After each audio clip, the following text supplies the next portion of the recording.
Thank you, Mr. Chairman. Secretary Ross, General Brown, and General Raymond, thank you for being here today and for all of your work.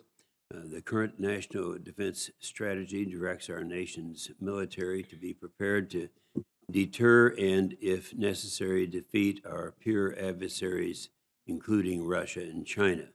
For the Air Force and the Space Force to meet that requirement, they've got to properly be manned and trained and equipped to win both air and space. Now, given this budget, I fear it's going to be a very difficult, if not an impossible thing to do. I think we're going to have to improve upon this budget.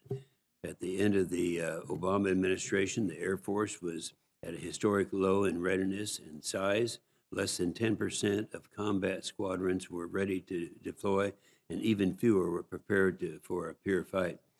We began to improve readiness over the past 4 years and started to really get after the modernization concern that we all have. And I'm concerned that with this year's budget, it doesn't look like we're going to have the resources to get these things done.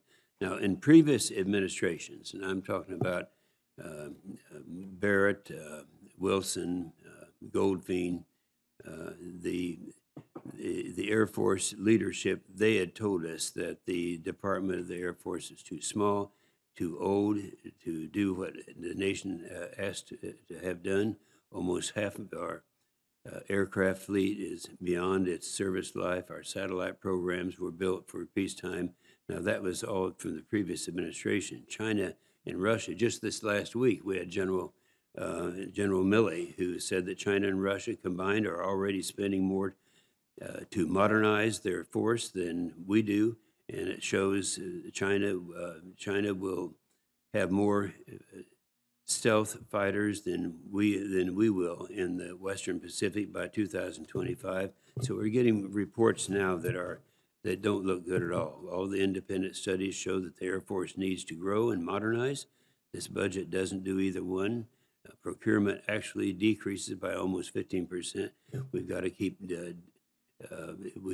divesting, but we don't turn around and follow with investments.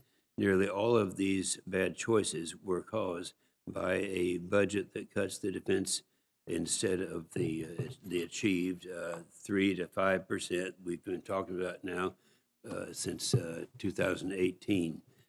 It just doesn't do that. So our airmen, our space guardians deserve better than that, and we look forward to getting our questions responded to and to getting some ideas from the experts who are here today as to how we're going to handle these shortfalls that we believe we have. Now, thank you, Mr. Chairman.